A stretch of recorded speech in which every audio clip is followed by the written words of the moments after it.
When Lauren dropped her bombshell, I was sitting at the kitchen table, spinning a fork in my half-eaten plate of spaghetti. It wasn't one of those loud, fiery fights people talk about. It was almost surgical, cold, clean, and final. She adjusted the strap of her designer purse, avoided eye contact, and said, "This marriage is dead. I'm moving on." No yelling. No pleading. Not even a sigh. I stabbed the last forkful of pasta, chewed slowly, wiped my mouth, and looked her straight in the eye.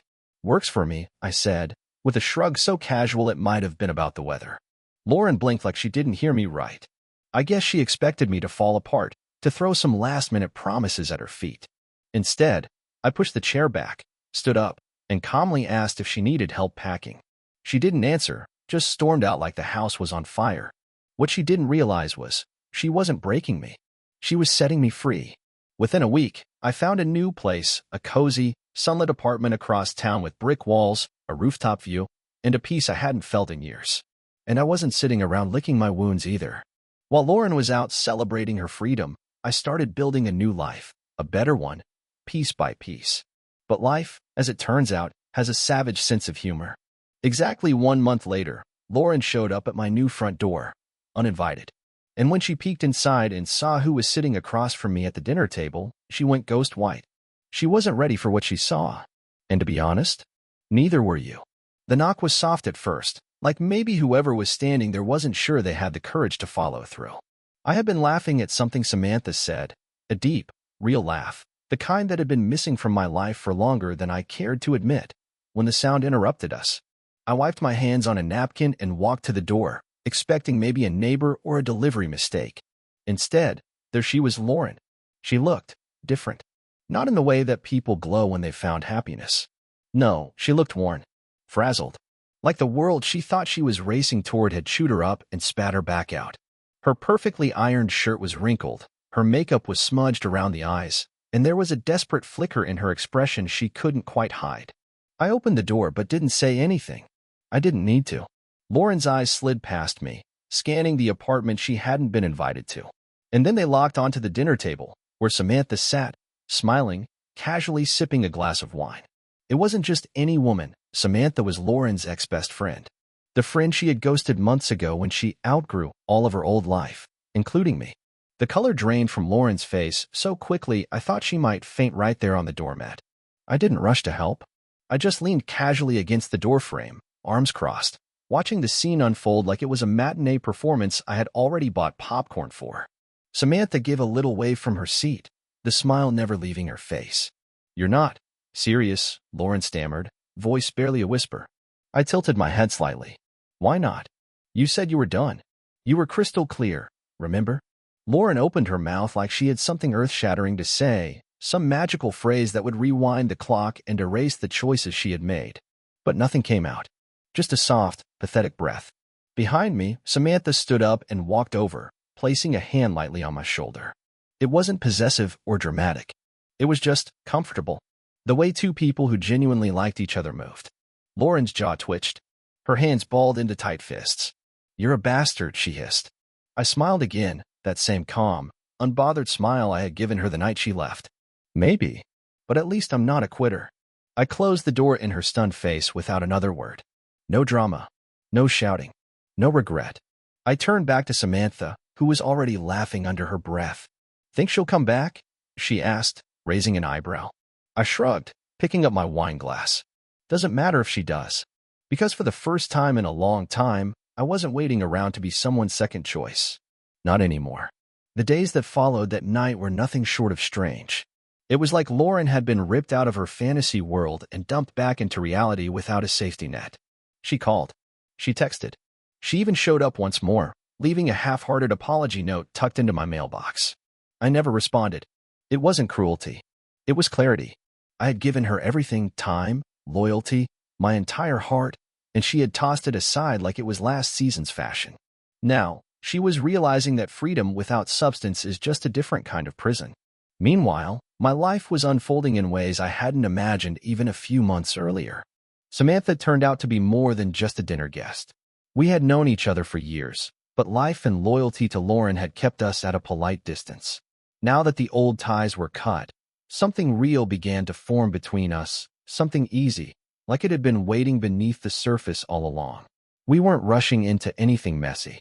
It wasn't about revenge. It was about finding peace where once there had only been walking on eggshells. I remember one Saturday afternoon, we were setting up a small barbecue on my new rooftop. The air smelled of grilled chicken and fresh-cut herbs, the city buzzing beneath us like a living thing. Samantha was laughing at some ridiculous story I was telling. Real laughter, not the forced kind that had filled my home with Lauren, when I spotted a figure across the street, half hiding behind a lamppost. Lauren, watching. I didn't acknowledge her, didn't wave, didn't even flinch. I turned back to Samantha, handed her a plate, and kept on living my life. Later that night, when I checked my phone, there were more messages from Lauren. Can we talk? Can we fix this? I made a mistake. A mistake. That's what she called it. As if dismantling a marriage, trading loyalty for temporary excitement, and throwing away years of shared memories could be bundled up into 2 words and sealed shut. I didn't reply. There was nothing left to say. Instead, I sat back, watched the city lights blink in the distance, and let the silence answer for me. Because some bridges aren't meant to be rebuilt. Some fires are meant to burn until there's nothing left but ashes. And I was ready, finally, to build something new on my own terms. Weeks passed, each one stretched out smoother than the last, like some invisible weight had finally rolled off my chest. Samantha and I fell into a rhythm that didn't feel forced or complicated. 2 people who just fit, without the need for endless talks about working on things or pretending to be happy for the sake of appearances. It was strange at first, feeling light after years of heavy. I realized how much of myself I had shrunk to fit into Lauren's shrinking world. Now, every day felt like I was reclaiming pieces of myself I hadn't even known I'd lost. I had almost forgotten the mess Lauren left behind. Almost, until the day she stormed back into my life like a hurricane refusing to die quietly. It was a Friday evening, just after sunset. Samantha and I were making plans for a weekend getaway, somewhere by the coast, when my doorbell rang 3 times, fast, angry, urgent. I knew even before I opened it. There was a certain kind of chaos that only Lauren could summon into a room. I swung the door open to find her standing there, drenched from the unexpected rain, mascara trailing down her cheeks like war paint. Her once manicured hands were clutching a stack of papers. Divorce papers, I thought at first. But no, something worse. "You need to help me," she blurted out without greeting. I leaned against the doorframe, arms crossed, heart steady. Why would I do that? Her voice cracked. I made a mistake. I almost laughed. She had no idea how many times I had rehearsed hearing those words. Back when it would have mattered. Back when I would have sold my soul for a sliver of remorse from her. But now they landed with all the impact of a dry leaf hitting the pavement. She shoved the papers into my chest. Out of instinct, I caught them. I glanced down. Legal notices, debt collectors, eviction threats. Turns out the man she had left me for, a so-called successful entrepreneur, was neither successful nor entrepreneurial. He had taken her for everything. Her savings, her credit, even the car she had proudly driven away in the night she walked out of our marriage. He used me, she whispered, voice thick with desperation. He took everything and disappeared. I handed the papers back without a shred of sympathy. Sounds like you two had a lot in common. She flinched like I had slapped her. Please, Damon. I have nowhere to go. There it was. The real reason she was standing on my doorstep, dripping rainwater onto my new floors. Not love. Not regret. Just survival. She didn't miss me. She missed the safety, the comfort, the steady life she had traded away for cheap thrills. Behind me, Samantha appeared in the hallway, wrapped in a soft sweater, hair still damp from a shower. She didn't say anything. She didn't need to. Her presence alone was enough. A reminder of everything I had rebuilt without Lauren, everything I refused to sacrifice again. I straightened up, towering over the broken woman in front of me. You didn't just leave me, Lauren. You burned every bridge on your way out. I'm not your safety net. Her lower lip trembled. She looked past me again, at Samantha, and for a moment I saw pure hatred flash in her eyes, as if all of her bad choices were somehow Samantha's fault, not her own. I stepped aside slightly, making it clear she wasn't welcome. Good luck, Lauren. And then I closed the door. This time for good. After that night, the atmosphere around me shifted permanently. It wasn't just Lauren's desperate attempt to claw her way back into my life that changed things. It was how final it all felt, how irreversible the break between us truly was. I wasn't just walking away from a marriage that had ended months ago. I was burying it without ceremony, without guilt. Strangely enough, the closure didn't come with tears or dramatic declarations. It came with a kind of brutal peace, the kind you only feel when you finally accept that some battles aren't meant to be won, they're meant to be left behind. But Lauren wasn't done yet. She must have realized that she no longer had any emotional power over me because, over the next few weeks, she tried to light every match she could find. First, the mutual friends, those who had always lingered in the background, pretending neutrality while secretly picking sides. I started getting calls, texts, even social media tags. Some subtle, others downright shameless. "You two were so good together," they'd write. "People make mistakes," they said, trying to stitch together a narrative where Lauren was the misunderstood victim and I was the cruel one for moving on. I ignored every message, every call, every weak attempt to pull me back into a story I no longer wanted to be part of. When that didn't work, she got bolder. One afternoon, Samantha and I were out at a small, quiet farmer's market, the kind of peaceful, ordinary outing that I had never been able to enjoy with Lauren, because she always needed something bigger, flashier, more dramatic. We were standing in line for fresh lemonade when I spotted Lauren across the street. She was leaning against a lamppost, pretending to scroll through her phone but failing miserably to look casual. She wasn't there by accident. She was there to be seen, to remind me that she still existed, that she was still lurking at the edges of my new life. Samantha noticed her too. She squeezed my hand gently, a silent question. "Do you want to leave?" I smiled, kissed the back of her hand, and turned my back to Lauren. We stayed. We bought lemonade. We sampled pastries. We lived. Later that evening, Samantha said something that stuck with me. We were sitting on the balcony, legs tangled together, the city humming quietly beneath us. "You can't heal," she said, "if you keep opening the door to the infection." Simple. Sharp. True. I realized then that Lauren wasn't the wound anymore. She was the infection, the lingering poison that could only survive if I let it fester. And I had no intention of letting it back in. The next day, I blocked her number, unfriended the mutual friends, deleted every old email, every photo, every forgotten memory she might someday use to claw her way back. I scrubbed her from my life the way you would clean a house after a flood, thoroughly, ruthlessly, without a second glance at what was lost. And for the first time in what felt like forever, I wasn't carrying her ghost anymore. I was free. Not the kind of freedom that's loud or reckless.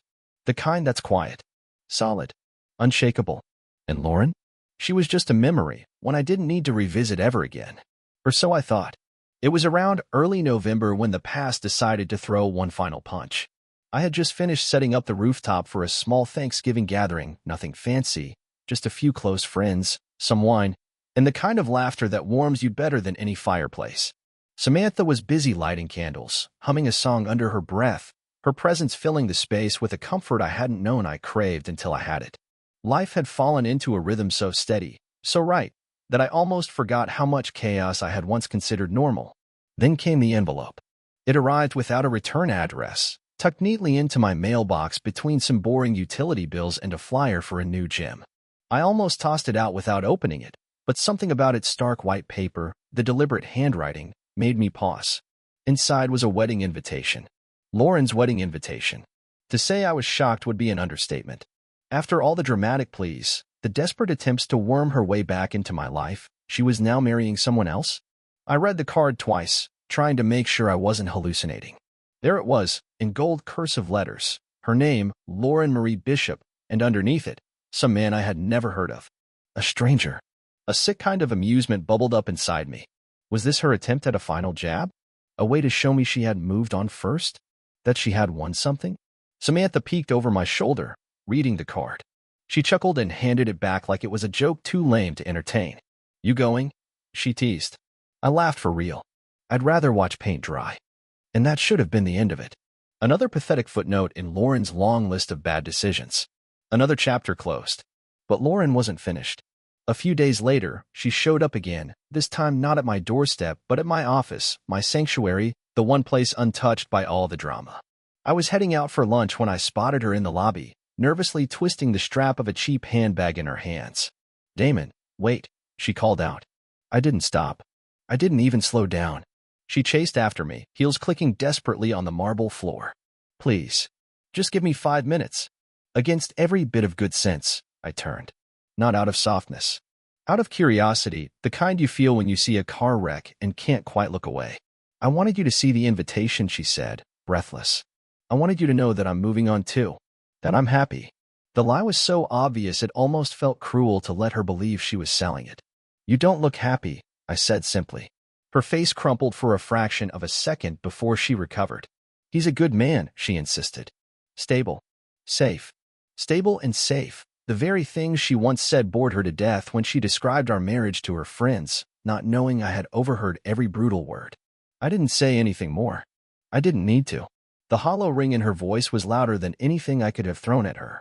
I turned and walked away, leaving her standing there, surrounded by people who didn't know her, didn't know me, didn't know the ruins she was trying to decorate with fake flowers and gold invitations. I wasn't angry. I wasn't sad. I was free. And this time, Lauren had to live with the empty space she had created, all by herself. Thanksgiving evening arrived like a slow, golden tide washing over the city. The rooftop was strung with warm lights, soft music played from a vintage speaker Samantha had found at some flea market, and the table was heavy with food that smelled like childhood memories. Friends trickled in, arms full of pies, wine bottles, and that unmistakable energy you only feel when you know you're surrounded by people who genuinely want to be there, not out of obligation, not out of appearances, but because they choose you. I caught myself smiling more times than I could count. Real smiles, the kind that sneak up on you before you even know they're there. Samantha, radiant and easygoing in a casual blue dress, moved through the crowd like she had always belonged, chatting, laughing, handing out slices of pecan pie as if she were the official hostess. Seeing her like that, fully at home in my world, stirred something deep in me, something steady and certain. At some point in the evening, as the stars started to pepper the sky and the city buzz faded into a gentle hum below us, Samantha pulled me aside and led me toward the far end of the rooftop where a small table for two was waiting. I hadn't even noticed it being set up. She winked and said, "You've been taking care of everyone else all night. Time someone takes care of you." As we sat down, the laughter of the others melting into the background, she reached under the table and pulled out a small box wrapped in deep green paper.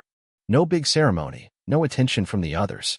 Just a quiet, intimate moment between two people who understood each other without needing to explain a thing. I opened it slowly. Inside was a leather journal, thick, rough, and beautiful, with my initials embossed on the cover. "For your next chapter," she said simply. Something shifted inside me. It wasn't just gratitude. It was something bigger, the realization that healing isn't loud and dramatic. It's quiet. It's small moments stacking up until one day you realize you're whole again. And then, just when I thought the night couldn't feel more complete, it happened. A loud, unmistakable clatter from the rooftop entrance broke the rhythm of the evening. Heads turned. Conversations halted mid-sentence. And standing there, frozen in the doorway like a ghost caught in a spotlight, was Lauren. For a beat, nobody moved. Nobody breathed. She was dressed up, overdressed, really, in a sparkling cocktail dress that screamed desperation more than elegance. Her makeup was heavier than usual, almost theatrical under the rooftop lights. She clutched a sad-looking bottle of wine in one hand and a fake smile in the other. All eyes turned to me. I stood up, slow and calm, feeling Samantha rise beside me without a hint of panic. I didn't have to guess why Lauren was there. I knew. Somewhere in the back of her unraveling mind, she thought crashing this new life of mine would somehow reclaim the one she had thrown away. She thought showing up would shatter me. She couldn't have been more wrong. Without hesitation, I stepped forward, not toward her, but toward Samantha. I took her hand, laced my fingers with hers, and turned back to the table without even acknowledging Lauren's existence. And that was it. No scene. No shouting. No giving her the satisfaction of seeing any reaction at all. Our friends followed suit, resuming their conversations, laughter bubbling up stronger now, brighter, as if Lauren was nothing more than a passing shadow, an unwelcome memory that had no place here anymore. Out of the corner of my eye, I saw Lauren standing there, her fake smile crumbling, the bottle of wine slipping slightly in her trembling hand. She realized, in that brutal, crystal-clear moment, that she had truly lost. Not just me. Not just the life she had so carelessly shattered. She had lost herself. And there was no invitation, no apology, no desperate crash landing that could bring her back to the world she had burned down. She lingered for a few minutes, a sad, lonely figure under the buzzing lights. Then, quietly, She turned and left. And just like that, she was gone. For good. In the weeks that followed, the shadows that Lauren had tried to cast over my life faded into something powerless, something distant, like an old dream you can barely remember the details of when you wake up. I didn't hear from her again, not directly. Word drifted through mutual acquaintances now and then, bits and pieces about her rushed marriage falling apart, about her struggles to find stable ground. But I didn't dig deeper. I had no interest in dragging old ghosts into the home I was building. Instead, my life unfolded naturally, steadily, beautifully. Samantha and I grew closer with an ease that felt almost unreal after the battlefield my heart had been through. We didn't have to force anything. Conversations flowed, silences felt comfortable, and laughter came often, filling up the spaces that used to feel so hollow.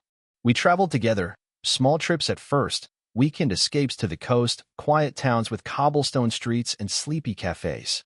Then longer adventures, hiking through forest trails, sailing on calm waters, learning how to get lost and find our way back, always together.